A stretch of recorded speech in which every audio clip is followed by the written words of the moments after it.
Bismillahirrahmanirrahim. Assalamualaikum warahmatullahi wabarakatuh. Alhamdulillah. Alhamdulillahilladzi arsala rasulahu bil huda wa dinil haq liyudhhirahu 'alad dini kullih wa kafa billahi syahida. Asyhadu an la ilaha illallah wa asyhadu anna Muhammadan abduhu wa rasuluhu la nabiyya ba'dah. Allahumma salli ala sayyidina Muhammad wa ala alihi wa sahbihi ajmain. Amma ba'du. Qala ta'ala fi Qur'anil Karim. Bismillahirrahmanirrahim. Innallaha yudkhilul ladina amanu wa amilus solihati jannatin tajri min tahtihal anhar. Innallaha yaf'aluna ma yurid. Ibu-ibu, bapak-bapak, jamaah sholat isya yang dirahmati Allah. Pertama-tama marilah kita panjatkan puji syukur kita kehadirat Allah Subhanahu wa taala yang senantiasa melimpahkan rahmat, hidayah serta inayahnya kepada kita semua, sehingga pada malam hari ini kita masih diberi kesempatan untuk melaksanakan sholat isya berjamaah dan tentunya diberi kesempatan melaksanakan ibadah puasa. Sholawat serta salam semoga senantiasa tercurahkan kepada junjungan kita Nabi besar Muhammad SAW, kepada keluarga, kepada para sahabatnya serta pengikutnya yang istiqomah hingga akhir zaman nanti. Jamaah rahimakumullah, sebelum kita melanjutkan dengan sholat tarawih berjamaah, sejenak marilah kita sama-sama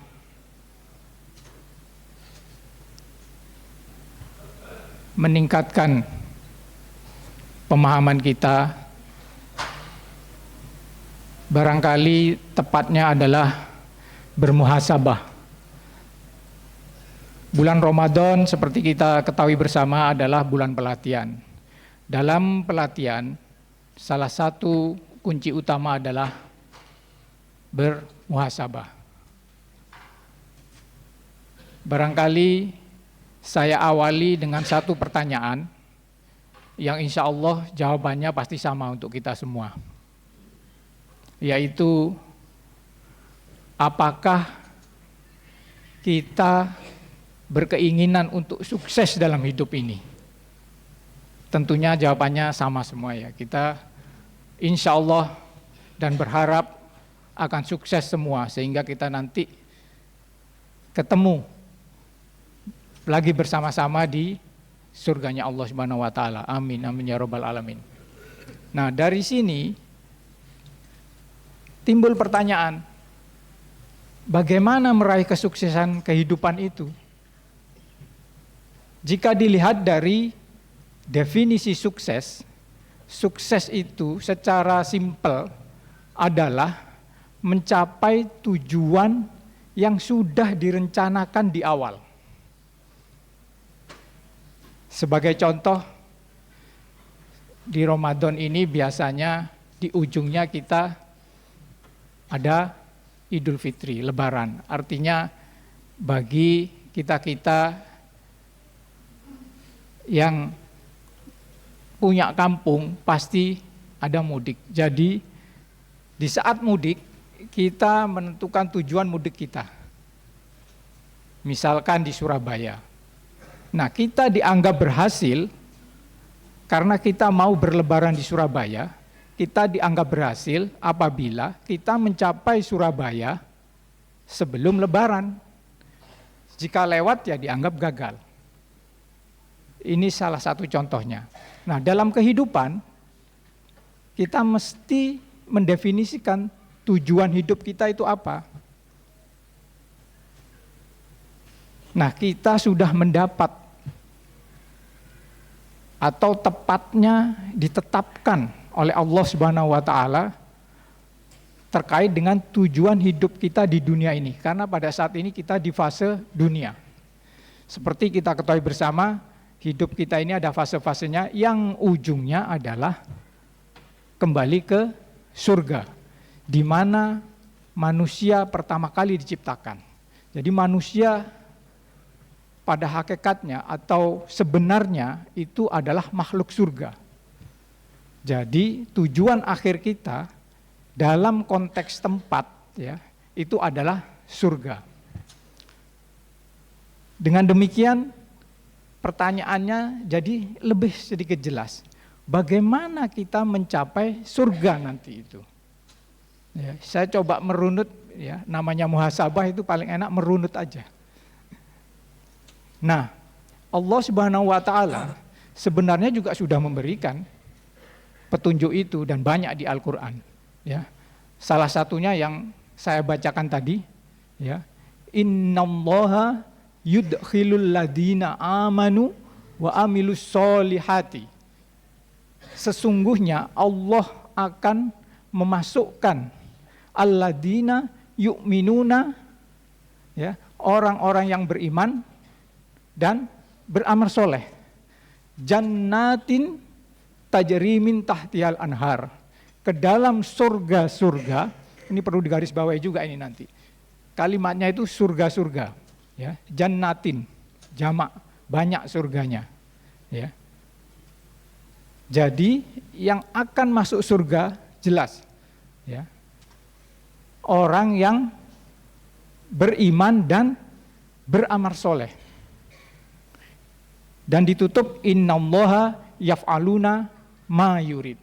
Jadi sesungguhnya Allah melakukan apa-apa yang Dia kehendaki. Nah, garis merahnya tadi udah jelas lanjutannya. Kuncinya ada di beriman dan beramal soleh dari ayat ini. Pertanyaan berikutnya, bagaimana berimannya? Bagaimana beramal solehnya? Nah, Allah dan Rasulnya juga sudah memberi petunjuk ke kita sebenarnya. Kuncinya ada dua, beriman dan beramal soleh. Beriman artinya, kita lihat lagi di Al-Quran, banyak sekali definisinya. Tetapi yang paling awal, ya, dan ini saya rasa yang termasuk intinya, itu di Al-Baqarah ayat 3. Ya, di mana menjelaskan ayat kedua.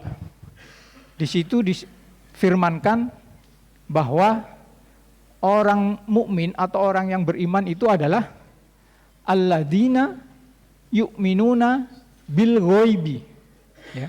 Alladzina yu'minuna bil ghaibi wa yuqimunas sholata wa mimma razaqnahum yunfikun. Artinya orang beriman satu itu harus percaya kepada yang gaib.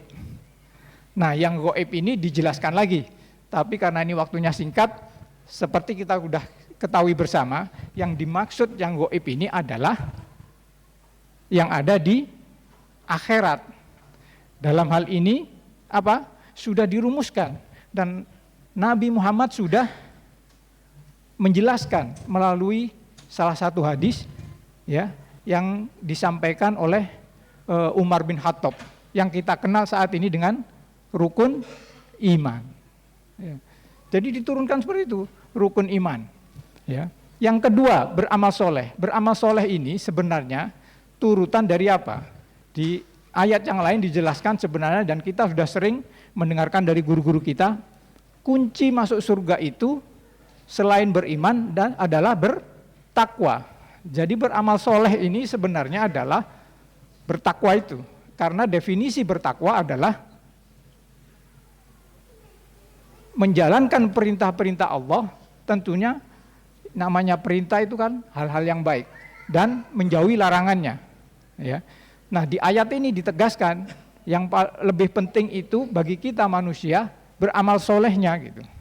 Kalau amal yang buruk itu justru sebaliknya, ya.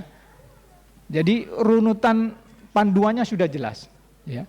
Nah, untuk bagaimana beramal soleh sudah dijelaskan juga oleh Allah dan Rasulnya di dalam Al-Quran, tersebar di banyak tempat, namun Nabi sudah merumuskannya, ya, seperti yang kita kenal dengan rukun Islam.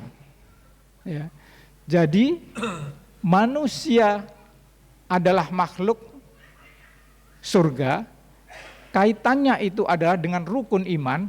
Ya, semua yang kita kenal dengan 6 rukun itu cukup diyakini. Di Al-Quran sudah jelas seperti itu. Kalau kita pikir tidak mungkin sampai, karena keterbatasan fisik kita, akal dan sebagainya ini. Ya, kita lanjutkan. Berarti kita fokus ke yang beramal soleh. Ya. Nah, beramal soleh itu bagaimana? Sebenarnya dijelaskan dalam rukun Islam. Intinya itu rukun Islam. Jadi secara singkat, apabila kita berkeinginan kembali ke surga, minimal jalankan rukun iman, rukun Islam. Yang lainnya itu di Al-Quran itu penjelasan itu semua.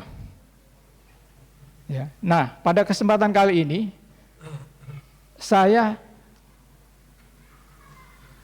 berbagi sedikit tips, ya, atau kiat lah kalau saya sebut. Itu ada 9 kiat sebenarnya. Bagaimana tentunya nih kembali lagi ya, kiat ini dijalankan setelah kita menjalankan rukun iman dan rukun Islam. Ya. Artinya apa? Kiat ini bertujuan untuk meningkatkan keimanan dan meningkatkan ketakwaan atau amal soleh. Ya. Yang pertama, supaya kita meningkat keimanan dan ketakwaan adalah kita harus paham betul hidup kita ini untuk apa. Ya.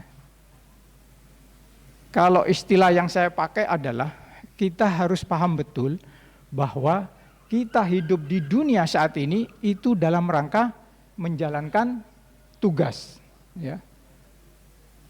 Ini tentunya membawa dampak yang berbeda antara pemahaman atau keyakinan kita menjalankan tugas atau menikmati hidup di dunia. Kita akan sama-sama tahu akan berbeda apa yang akan kita lakukan atau amal soleh apa yang akan kita lakukan. Nah, apa tugas kita? Itu dijelaskan salah satunya di surat Al-Baqarah ayat 30. Di situ ada dialog sebelum Allah menciptakan manusia. Bismillahirrahmanirrahim.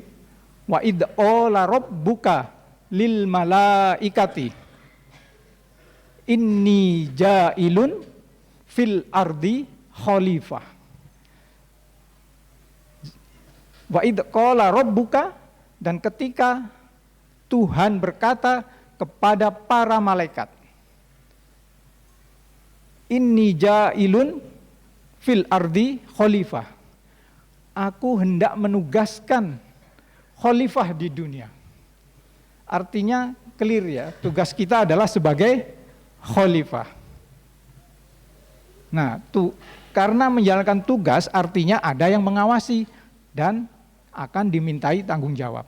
Ini satu, ya. Karena waktunya pendek, jadi saya singkat-singkat saja. Yang kedua, setelah kita paham bahwa kita menjalankan tugas, yang kedua adalah niat. Mensucikan, memurnikan niat. Jadi, meskipun kita sudah tahu menjalankan tugas, kemudian kita menjalankan sebanyak mungkin amal soleh, kebaikan, memberikan manfaat, tetap harus diingat, niatnya harus karena Allah Subhanahu wa Ta'ala. Sehingga amal soleh kita yang banyak tidak menjadi sia-sia, akan tercatat sebagai berpahala. Jika tidak akan tercatat sebagai pahala.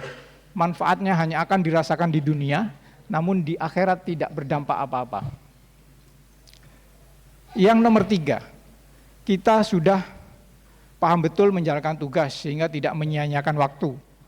Kedua, niatnya sudah benar. Yang ketiga adalah ilmu. Dalam beramal soleh, niatnya sudah betul, harus dengan ilmu yang benar juga. Ya. Allah berfirman dalam surat Al-Isra ayat 36. Bismillahirrahmanirrahim. La ta'fu ma laisa laka bihil ilma.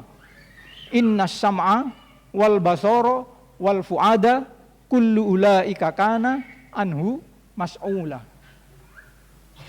Artinya, la ta'fu ma laisa laka bihil ilma.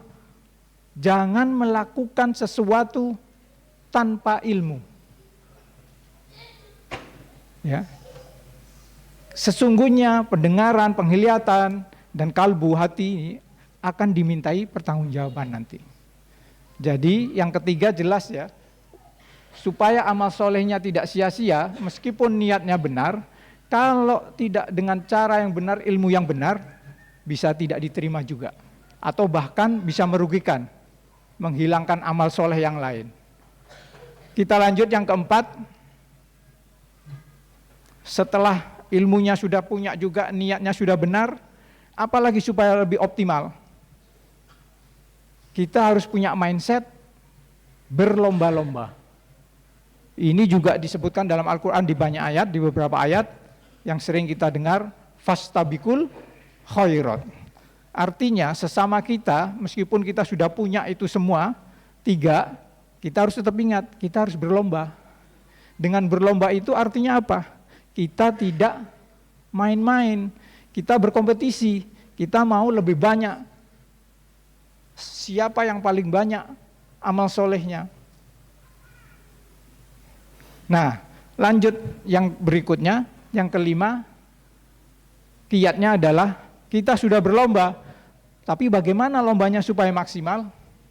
Perintah Allah adalah tolong menolong. Ini juga sudah diatur atau dijelaskan sama Allah. Di dalam salah satu ayatnya Allah berfirman, wa ta'awanu 'alal birri wat taqwa wa la ta'awanu 'alal ismi wal udwan. Jadi tolong menolonglah kalian dalam kebaikan dan takwa. Jadi meskipun berkompetisi itu tolong menolong. Tidak seperti kompetisi kita dalam kehidupan dunia yang lain. Dalam berolahraga, dalam bekerja, sebenarnya tetap sama di dunia kerja pun. Kalau yang namanya amal soleh harus tolong menolong. Dan puasa ini sebenarnya cara Allah, ya kalau kita naik ke atas lagi, kalau ini tadi kan tip ya, di atasnya kan rukun Islam. Allah sendiri sudah mengatur kalau kita itu harus tolong menolong. Puasa itu salah satu ibadah atau Allah melatih kita untuk bekerja sama. Dilakukan pada waktu yang sama, kegiatannya sama, sholatnya. Kalau puasa-puasa sunnah bebas, waktunya tidak sama-sama nggak masalah.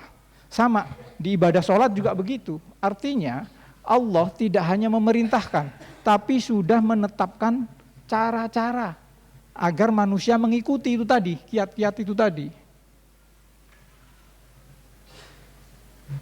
Nah, puasa inilah kita saling tolong-menolong agar semakin banyak amal soleh di antara kita semua, sehingga kita masuk surganya bersama-sama. Yang selanjutnya, setelah kita tahu itu semua, berkompetisi, semuanya sudah benar, bagaimana supaya lebih banyak lagi?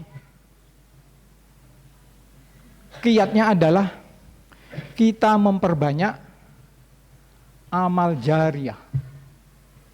Kita tahu semua, ini sering juga disampaikan oleh guru-guru kita, ada 3 amal jariah yang tidak akan putus meskipun kita sudah meninggal.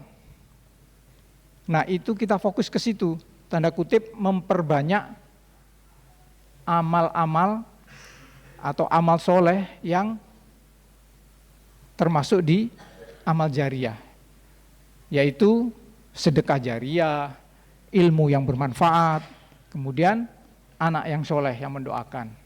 Semuanya indikasinya sama, selama masih memberikan manfaat, maka pahalanya masih mengalir, meskipun yang bersangkutan sudah meninggal. Ya. Dan itu kita harus pandai-pandai, karena kita berkompetisi teman-teman. Salah satu contoh nyata di antara kita saat ini, kita masing-masing yang sholat Isya di sini berjamaah mendapat pahala 27 derajat. Ya. Imam dapatnya lebih. Karena beliau yang memimpin, beliau dapat juga pahalanya makmumnya. Tapi masih ada yang lebih banyak dari imam. Mungkin Ustadz Fandri saat ini mengimami kita di Isya. Subuh mungkin tidak. Beliau nggak dapat pahalanya subuh. Tetapi petugas kebersihan sajadah-sajadah kita ini mendapatkan pahalanya karena kita sholat di sini, berarti dia lebih banyak daripada Ustadz Fandri. Betul tidak? Karena ini aturan main memang dari Allah. Nah, kita pandai-pandainya di situ. Kita jangan merasa pahala kita paling tinggi karena kita sudah sholat jamaah 5 waktu setiap hari. Silahkan dihitung, dikalikan 27 tadi kali 5, dikalikan usia kita, berapa dapat? Pasti bisa dihitung juga Ustadz Fandri dapatnya lebih. Demikian juga marbot masjid kita. Bahkan ada mungkin yang lebih banyak lagi. Bapak Ibu semua yang turut membangun masjid ini dapat paling banyak. Petugas kebersihan hanya dapat pada saat dia bersihin. Begitu dia off dia nggak dapat. Tapi yang bangun masjid kita ini selalu dapat pahalanya. Siapapun yang sholat, berapapun banyaknya orang yang sholat di sini. Itu kiat yang dari Rasulullah SAW. Jadi mari kita perbanyak amal soleh kita, khususnya yang bersifat jariah. Bapak Ibu sekalian, sebenarnya masih ada 3 lagi. Tetapi karena waktunya sudah, lanjut saja. Ada yang usul lanjut saja. Boleh ya Bu, Bapak Ibu, mohon izin ya. Sebentar aja, tapi saya singkat aja. Jadi 3 yang terakhir setelah kita melaksanakan itu semua,